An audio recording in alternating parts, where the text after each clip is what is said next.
Thank you. So I'm Emlyn. I work for Elsevier, and I basically am the tech lead for Elsevier's big data platform. So for those of you that don't know, so Elsevier started off in 1880 as a traditional book-based publisher. Then later on, they specialized in some scientific medical publishing. So it's fairly old, but now over time it's evolved, and now it really sees itself as an information solutions provider. And what Elsevier is all about is about trying to empower scientists and health professionals through insights to make better decisions. So they're looking to lead the way in advancing science, technology, and health. And a lot of that is through all of the data that they have available at their disposal. So Elsevier has a couple of major products that you may have heard of. So they have Scopus, which is the largest abstract and citation database, which has about 65 million peer-reviewed journal articles, about 27, I think, million patents.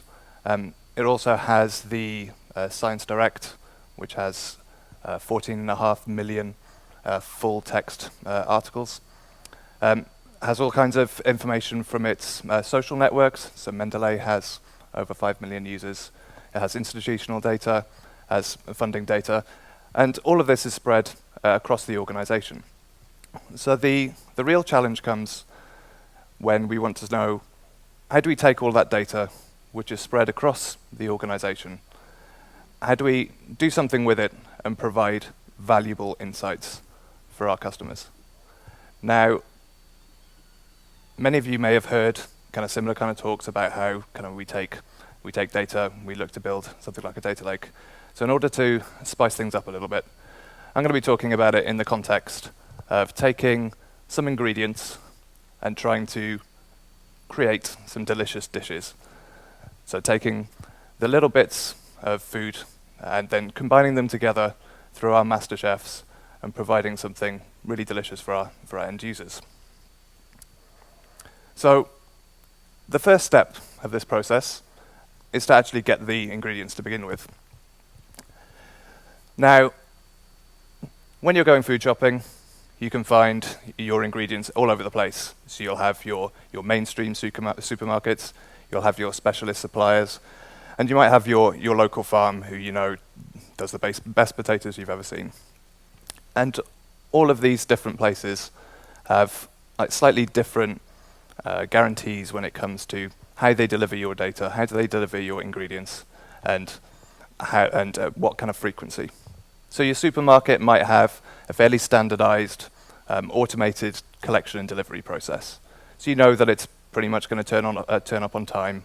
If not, there'll be something to help you cater for that.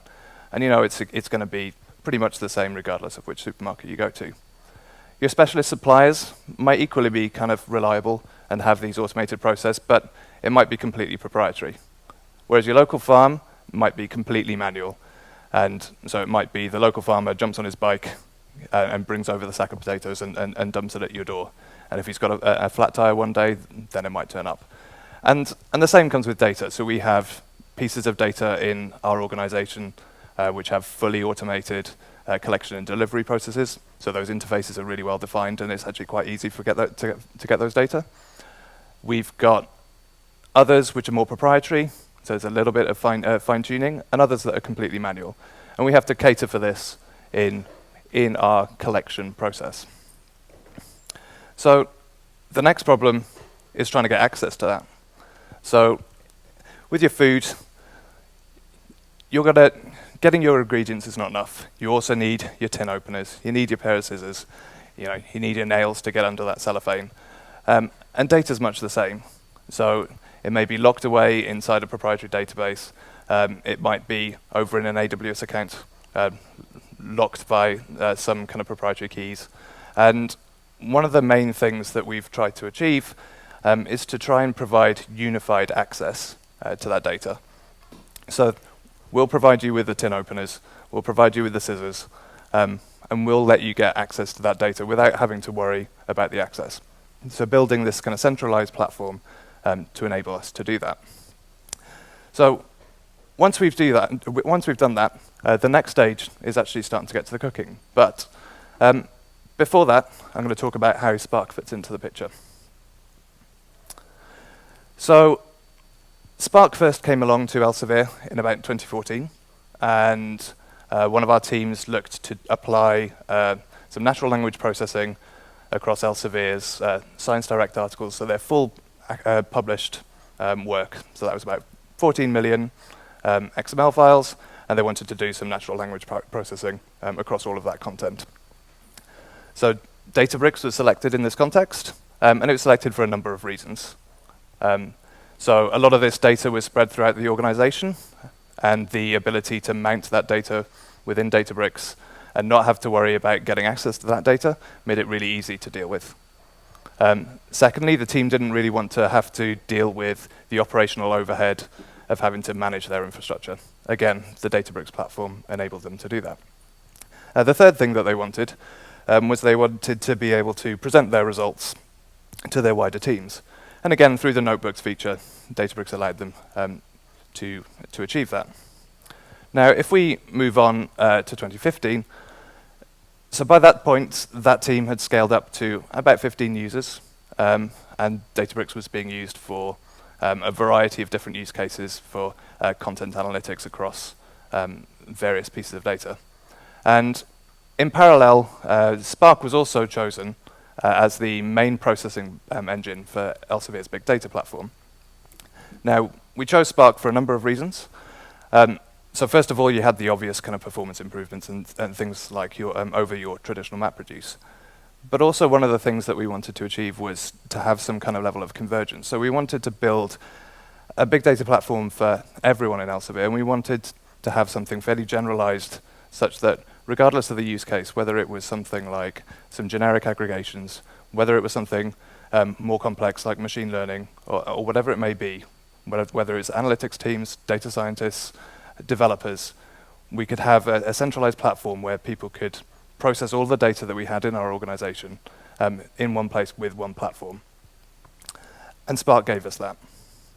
So moving on to this year, we run both Spark 2.0 and Spark 1.6 in production for our production workflows. So our development processes have evolved as the Spark application has in itself. So our application started off as being very much RDD based. We've transitioned to data frames, and now we're looking to transition to data sets. And one of the great things about Spark is the fact that there's so much invested in its development and its progress. And by adopting that as our centralized platform, we get to come on the ride, and we get to kind of get all the performance improvements, we get to get all the new features, and we just benefit from that. So all our production workflows are written in Scala, but the great thing about Spark, of course, is that it doesn't have to be. So a lot of our data science teams and analytics may well use Python or R and have their workflows deployed on top of Spark using those languages. So now that we've got our tools, now it's time to actually do something and get some insights. So what we want to do is we want to empower those master chefs, those really smart people who can create those fantastic dishes. So before we do that, we need to prepare the ingredients, and then we want to focus on sharing those pre-prepared, cooked and pre-cooked dishes amongst the organization. And then, of course, we want to serve that up to our customers. So, step one. So we need to prepare the ingredients. So we've now collected all our ingredients together. So we've got it at our disposal, but now it needs some preparation. So if we take our humble CSV potato, so it's a bit of an old classic, comes in all shapes and sizes, but quite often really, really grubby. So we've got lots of CSVs hanging around in the organization, and there may be all kind of bits of dirtiness and kind of grubbiness hidden inside. And quite often there's quite a lot of little tweaking that's needed in order to get that kind of proprietary information out. Sometimes it looks like CSV, it's not CSV at all. You might have some kind of nested JSON in there, kind of all kinds of mixed formats and things like that. And the great thing with the kind of Spark libraries is that we were able to do that, use those libraries, and process that data fairly easily. But you've also got other things. Take your XML Onion, for example. So again, got lots of these too. So you'll pretty much find onions everywhere. You've got lots of nested layers, and quite often, especially in our case, it really does make you want to cry. So a lot of the Scopus and Science Direct articles, so we've got millions and millions of XML files that we need to process in our organization. It's a constant pain point, but everyone's got them. XML, it's great for a lot of things. And again, Spark provides us with that generalized platform in order to process these things. So going back to the kind of collection, again, we also need to cater for the fact that all of those groceries need to be delivered. And those large suppliers have these established mechanisms, but as you kind of go down the chain, your local farms may not so. And again, our data ingestion mechanisms need to be able to cater for that. So we've got automated processes set up to try and cater for the fact that we've got automated systems on one end, so we've got things like Amazon's simple notification service, so queues on SNS, feeding in messages, and then taking in data from S3. But on the other side, we've got people manually taking database dumps, putting them in a bucket, and emailing them over when we're ready. And our aim is just to be able to automate that. So an example of one of the pieces of data preparation that was particularly challenging for us. So we had a use case where we had 200 million article abstracts that we wanted to process. So they were all stored in Amazon's S3. And as referred to in a talk yesterday, so S3 is not a file system, it's an object store. And sometimes the little distinctions can really cause a lot of problems. So all of these XML files were named after the identifier as represented by the artifact itself. We were getting data delivery notifications via SNS. And these files varied in size from a few kilobytes to many megabytes. So what's the problem? Well, we had a massively skewed distribution of keys. So we had 200 million files, all named, but the distribution was massively skewed, which meant that the initial abstraction that Spark gave us of just trying to read the data directly from S3 just didn't work. So the listing was a huge problem. We got throttled by S3 when we tried to make the requests. And then we had to be a bit smarter about it. But again, Spark gave us the tools. So we used Spark streaming in order to take those SNS notifications and be able to process the data updates as they came in. And then we actually took that data, hashed it to provide a more distributed key set, then reprocessed it with Spark's batch functionality, producing a Parquet file for consumption by our other processes. So now we've prepared our ingredients, it's time to get cooking. And one of the key things that we want to do is we want to focus on sharing those cooked ingredients. So quite often it's a bit of a pain to do that preparation. And a great example of this in food is cassava. So cassava, when processed, can make tapioca.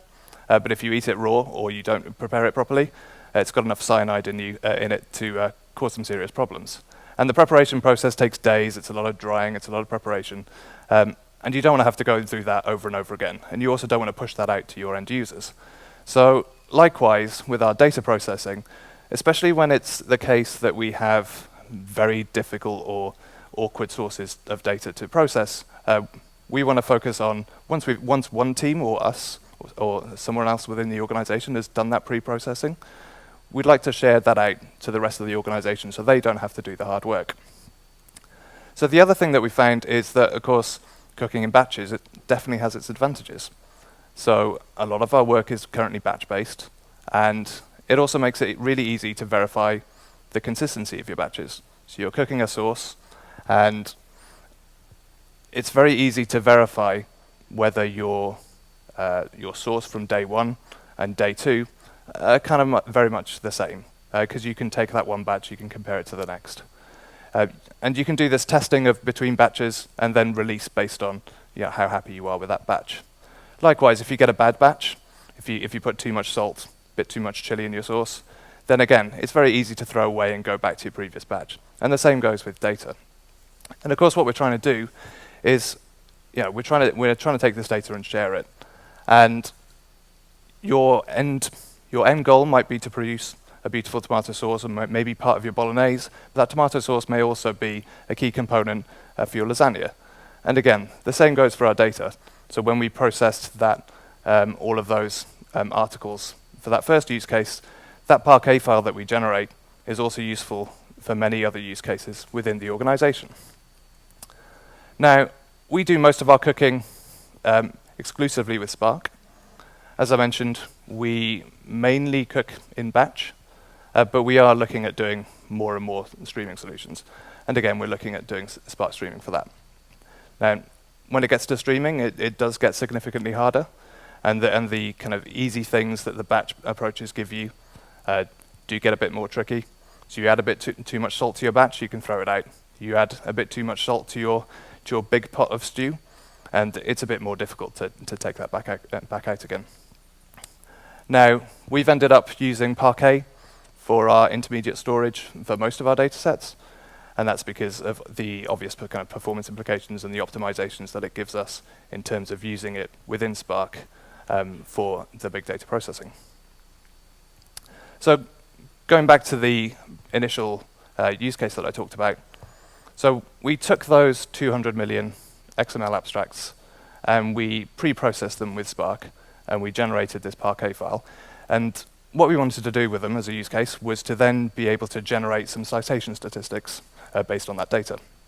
So what we did was just to use Spark, do some simple aggregations across that data, parsing the XML, and calculated the article citations by both the article and by the author. And then there were two things that we wanted to do with this. So we wanted to serve it up to our front-end teams so that they could put it in a dashboard. And in order to do that, we had another Spark job that transformed that data into a key value JSON so that we could serve it up from an API. But also what we were able to do was take that data set that was the article citations, mount that back into Databricks, and share it with the rest of our community, which meant that other data scientists, other analytics teams could take that data and make some useful insights out of that. And that's really where we're really using Databricks here. So since we've adopted Databricks, its usage has gone significantly up and up and up. So from that original use case of about 15 people, we're now nearing the 100 mark.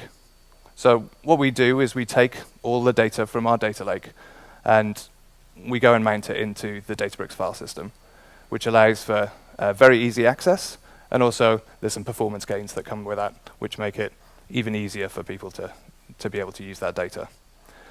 We also have implemented a system where we've got currently a single shared cluster for general use. So most of our users, when they want to do some analysis, when they want to do some analytics, they go onto this single shared multi-tenant cluster and do their work on that.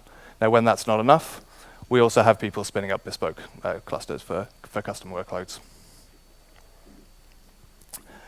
And we get all kinds of funky stuff. So Reza, who's over in the audience here, did a talk yesterday about mentor-mentee relationships. And again, a lot of that's been kind of developed in Databricks. So this one shows some entity relationships, and again, rendered using D3 within the Databricks platform. And we've got a lot of different use cases across the organization for this data. So we've got people doing author relationships and graphs, disambiguation research, some natural language processing, recommendations, both around articles and people, various bits of data profiling and exploration. So quite often when we do have issues with our production pipelines or pieces of data, our development teams will use Databricks to do that data analysis, to do that comparison, to do that debugging. But it's also a key artifact for learning. So we've had a couple of new graduates coming into the team, and Databricks was a really valuable resource for them to get up and running with Spark, to not only understand Scala and Spark a bit better, but also understand the context of our data. And again, it's very easy for them to go create some dashboards, analyze that data, get some useful insights. So what's next up for us? So we've got plenty to come. And in a lot of ways, we've kind of done the easy stuff, and it's just the hard stuff to come. So we've got a lot of things to look at around doing much more fine-grained data access, privacy, and security. So especially when you're building a data lake, you're trying to spread this data out to all the different people, and you want to be able to share data within the organization. Privacy, access, security are of the utmost importance, but it's also hard. Likewise, data discovery and provenance. If you've got a data lake with a huge amount of data in it, then it's not useful to the end users unless you can find it, and unless you know like where it's come from, how reliable that data is, what processes those people used to get it into place. Likewise, a lot of the data across any organization has varying degrees of quality. And so there's going to be a lot of work needed around cleansing that data, classifying that data again, to make it really ultimately maximal usefulness for the organization. And finally, as we kind of move, especially as we move into more of a kind of real-time or streaming concept, like enhanced operational support is just going to be of the utmost importance. Having a batch workflow means that you don't really need to worry about that too much. And as we move forward, that's going to be a more and more key thing. So that's basically how we at Elsevier have taken all the data across our organization, use Spark to both pre-process and cook our data, share it amongst the organization, and then use Databricks for our wider community in order to get access to that data. So you can reach me on this email address. You can find me around the floor. Thanks very much.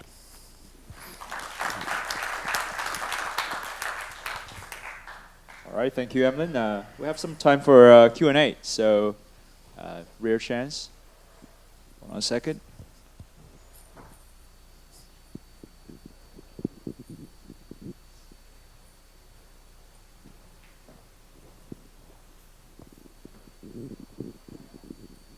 Great talk, thank you.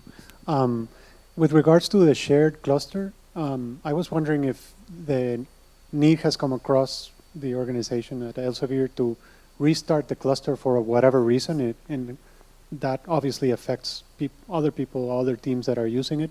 So how do you manage that? It is a difficult problem that we have. We do have a need to restart that cluster fairly often. I think moving forwards, I think the way we're probably going to start looking at it is to make more use of things like auto-scaling.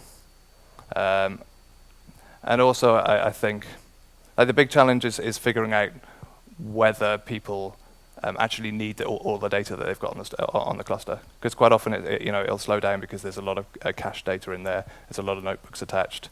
And people just forget to detach or uncache their data. So that's the tricky thing. Usually, just because of our use cases, we'll kind of notify everyone, and everyone will be experiencing the kind of same slowdowns. We can see from the UIs, like generally who's been using it or who's been working on it, and then we will go in and bounce it. I think as we move forward, we're probably going to need to have something a little bit more robust around that, and I think auto-scaling will definitely come into that. I think the other thing I've heard about that is that increasing the size of the driver and having a larger driver and smaller slaves can also help. All right, thank you. Any other questions? Sure.